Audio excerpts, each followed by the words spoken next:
Hi viewers, welcome to Nurse Educatrice and you are watching Pharmacology question paper review of October 2018. In part 1 video we discussed about one long essay and two short essays, and in this video with the same question paper we will discuss the short notes. So there are 5 short notes in the question paper, each carries 5 marks. So nitroglycerin, chloroquine, oral contraceptives, warfarin, sodium and anti-epileptics. So nitroglycerin, whenever you write 5 marks, you have to, if they ask generally the drug, you should overall cover the whole drug with nurse's responsibilities. So nitroglycerin comes under the classification vasodilator and anti-anginal.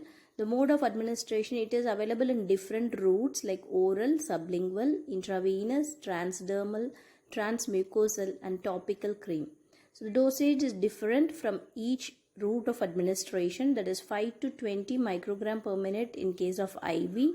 Oral sublingual tablets are available 0.3 and 0.5 milligrams, and 2.5 to 9 milligram oral tablets are available. And the topical cream has 2% of nitroglycerin. The mechanism of action relaxes the vascular smooth muscles with a resultant to decrease in venous return. So what happens? It's a vasodilator. So the main action of this nitroglycerin is it relaxes the vascular smooth muscle, thereby decreasing the blood pressure. So when the blood pressure decreases, automatically it reduces the left ventricular workload and decreases myocardial oxygen consumption. As it dilates the arteries, so the coronary vascular spasm decreases, and it also decreases the myocardial oxygen consumption. Thereby it helps in anti-anginal. So the indication is, the first and foremost, nitroglycerin is a very good anti-anginal drug, so it is effective in treating angina and prophylaxis for angina. It is also used in hypertension because it's a very good vasodilator, acute myocardial infarction, congestive heart failure and Raynaud's disease. In Raynaud's disease, what happens? Peripheral arteries become spasm. A vasospasm happens in the peripheral arteries. So this vasodilator helps in relieving this vasoconstriction in the peripheral extremities. So it's an adjuvant therapy in Raynaud's disease also. What are the adverse effects? Most of the patients receiving IV nitroglycerin, they always complains of headache because of vasodilation. CNS, the headache, restlessness, weakness, vertigo and dizziness happens. Cardiovascular wise, tachycardia, palpitation, hypotension, especially orthostatic hypotension is expected. So you should instruct the patient while changing the position, they have to be careful. And whenever you administer nitroglycerin, you have to check the blood pressure and the heart rate. Dermatologically, rashes, cutaneous vasodilation with flushing, pallor and perspiration happens. As it is a vasodilation, the superficial cutaneous vasodilation causes flushing. GI, nausea, vomiting, incontinence in very rare cases, and abdominal pain happens. So nausea, vomiting, abdominal pain is mostly due to the vasodilation happens in the peripheral areas, and so decreased blood supply to the gastrointestinal organs. Locally, patient may have burning sensation when they keep the tablet under the tongue for a sublingual application. So these are all the adverse effects expected. So what is the nurse's responsibility? Here nurses plays a very important role, as it makes some changes in the cardiovascular system, as well as the patient has to know how to take the medicine properly. So history, you have to check all the cardiac histories, including the allergic to nitrates like anemia, myocardial infarction, trauma, head injury, cerebral hemorrhage, hypertrophic cardiomyopathy, hepatic and renal diseases. Physical examination, you should monitor the patient closely, their vital signs, ECG and intake output, especially when they are on IV nitroglycerin. So patient instruction is very important here. You should always tell them to check the expiry date on the bottle, and they should keep it in a dry, protected from light places, because usually it comes in a dark container so that it can be protected from the light. They should not keep it in a paper or in a handkerchief, just roll it and put it in the pocket, because it has to be protected from the light. So this has to be carried in a dark containers. Do not crush the SR tablets. The sustained release or slow release tablets, what happens if you crush it, the effectiveness goes off. Rotate the site if you are using ointment. If the patient is using nitroglycerin local application, so they should rotate the site of application. Transdermal patch should not be applied on top of the hair, so they should trim the hair before applying the transdermal patch, and not on the extremities. Generally, it should not be put on the extremities because the movement causes increased absorption of the medicine. Sublingual tablets, you should give a clear instruction that in a 15 minutes they can take up to maximum 3 tablets, 1 tablet with each 5 minutes interval.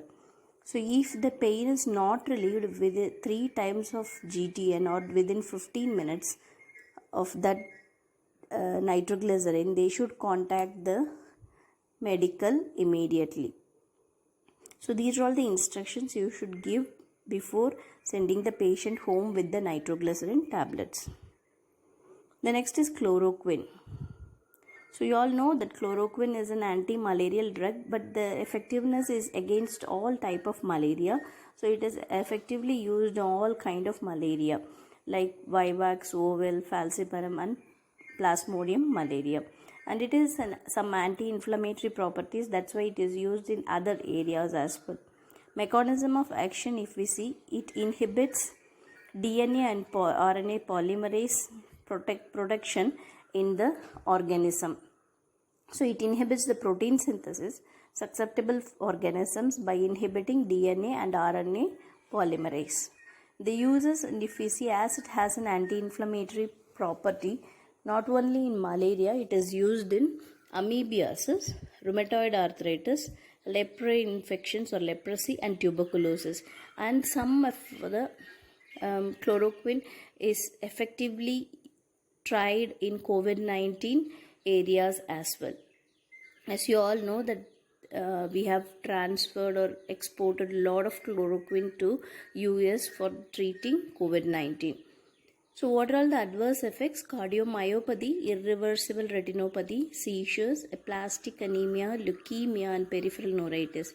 The one important aspect here it has lot of adverse effects. If they are using it for longer time during the course of therapy, we should monitor the patients for adverse effects. So dosage, if they are giving it as prophylaxis, it has to be given 2 weeks prior to entering of an endemic area, that is 300 milligram once weekly.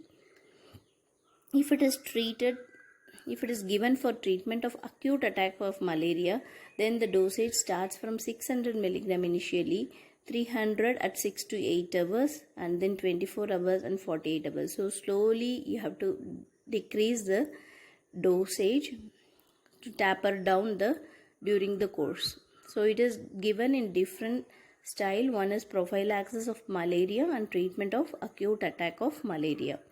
What are the nurse's responsibilities? As we said, it has lot of adverse effects which affects the main organs like eye, neuritis and cardiomyopathy. We should have a close monitoring on the patient. Instruct the patient to take medication as directed and not to continue in between when they feel better.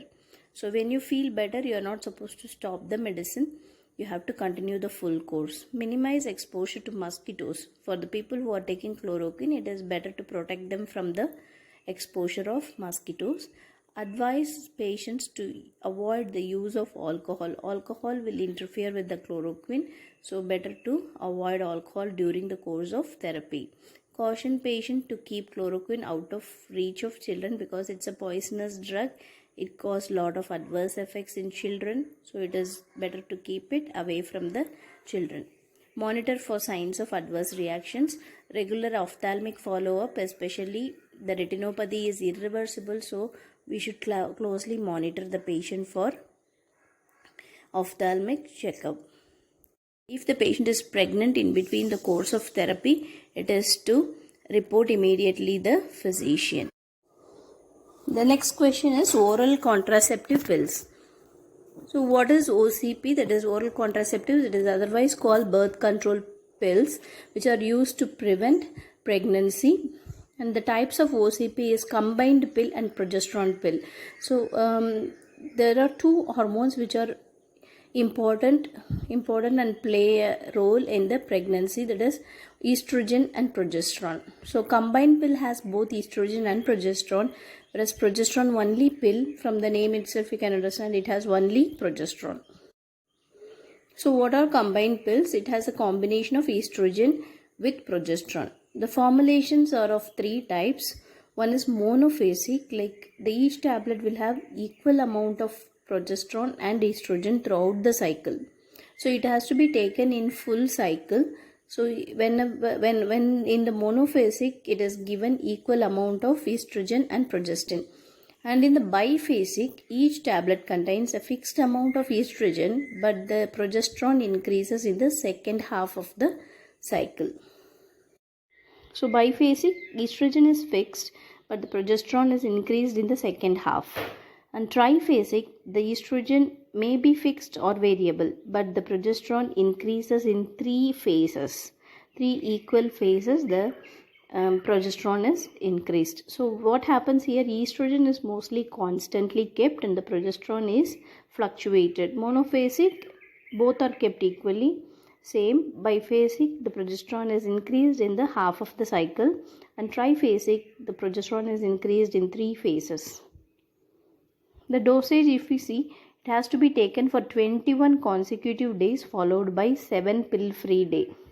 So during that time the menstruation happens, and immediately after the discontinuing of the treatment. So what is the mechanism of action? There are two hormones here. The estrogen inhibits the secretion of FSH, targeting the anterior pituitary gland, whereas the progesterone inhibits the secretion of LH, thus prevents ovulation. It also makes the cervical mucus less suitable for the passage of sperm. So it changes the quality of the cervical mucus so that it will prevent the sperm traveling through the uterus. The examples like ethinyl estradiol is the estrogen added in the drug, and norethistron is the progesterone which is added in this drug. The next one is progesterone only pill. The pill is taken daily without interruption. So what is the mechanism of action? We already saw that progesterone changes the quality of the cervical mucus to prevent the sperm entry, and it also hinders the implantation in the endometrium. It is best used in women when estrogen is contraindicated. So when estrogen is contraindicated, in those women we can prescribe progesterone only. The examples are norethistron and levonorgestrone. And what are all the adverse effects? Of course, lot of OCPs, if you take continuously or without doctor's advice, it causes a lot of adverse effects like weight gain, mild nausea, flushing, dizziness. Other than this, patient may go on to depression and irritability because of the hormonal changes. Skin changes happens because of the hormones, acne and pigmentation happens. Amenorrhea in some cases is seen. And cardiovascular wise, thromboembolism and thrombophlebitis, hypertension and increased risk of myocardial infarction is seen in patients who are taking OCPs. And the endometrial, ovarian and even breast cancers are increased. The incidence is increased in case of OCPs. There are a lot of metabolic diseases like diabetes, hypertension, increased cholesterol has been noticed in the patients who are taking OCPs in a long run. The next is warfarin. So warfarin sodium comes under the classification of oral anticoagulant, that is coumarin derivative. The adult's dosage is 2 to 5 milligram per day orally according to the PT-INR ratio. So this will be, the dose will be adjusted according to the PT-INR ratio of the patient. What is the mechanism of action? Warfarin inhibits synthesis of vitamin K dependent clotting factors. So there are a lot of 12 clotting factors or coagulation factors in our body. Warfarin, what it does, it blocks the vitamin D dependent coagulation factors. So 7, 9, 10 and 2, and the anticoagulant protein C and its cofactor protein S. So these are all the areas where the warfarin acts.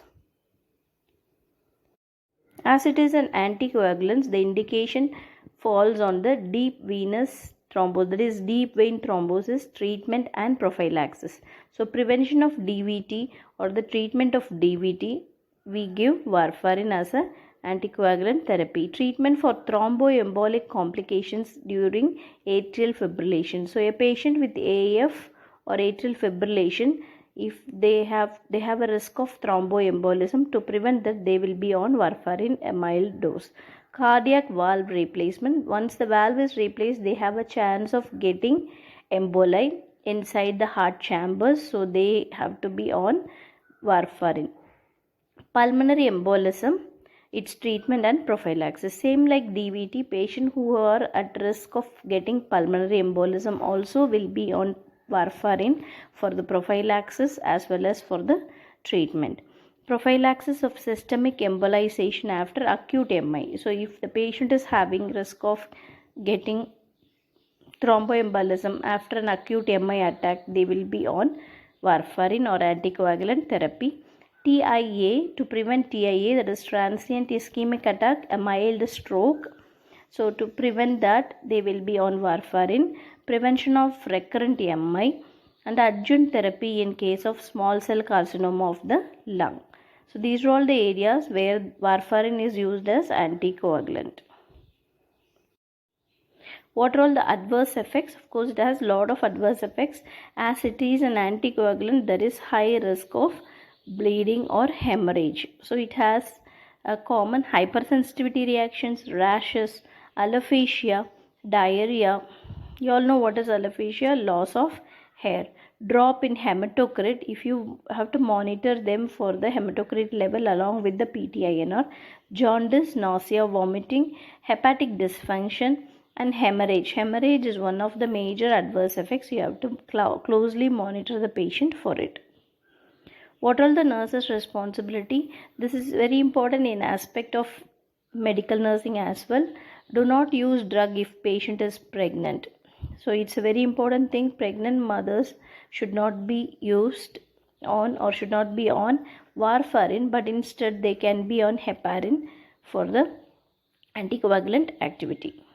Monitor patient PT-INR ratio regularly to adjust the dose. So whoever is on warfarin, they should have a regular follow-up of PT-INR because it will be fluctuating from 3.5 to 5. Evaluate the patient regularly for signs of blood loss. So we expect bleeding sometimes, so you should instruct the patient carefully watch for bleeding from any areas like skin, spatacia, bleeding gums, bruises, dark stool and dark colored urine. Do not give patient any IM injections, especially intramuscular deep IM is not at all advised in patient with warfarin. Any kind of procedure which may cause bleeding also to be stopped. Keep vitamin K readily available in case of overdose. So vitamin K is an antidote given for warfarin. Carry or wear a medical ID to alert the emergency medical personnel if needed. Avoid situation which you could easily injure. So they have to be careful. They are not supposed to be involved in contact sports. Shaving with a straight razor, cutting with a sharp instruments like when they handle knife or nail cutter, they have to be very careful. Arrange for frequent follow-up including blood tests to evaluate the drug effect. That is, they should frequently follow up their PT-INR. Report if there is any unusual bleeding to the medical personnel. So these are all the nurses' responsibilities. So remember, whenever you write a drug, especially in 5 marks, you have to write or add up patient education or nurses' responsibility along with the normal information. So you have to write the drugs classification, dosage, route if it is, mechanism of action either in a diagrammatic representation or by words. Make it like very simple as I have mentioned here, and adverse effects and uses with the nurse's responsibility. So once again, see you in part 3 video with answer briefly and differentiate. Thank you.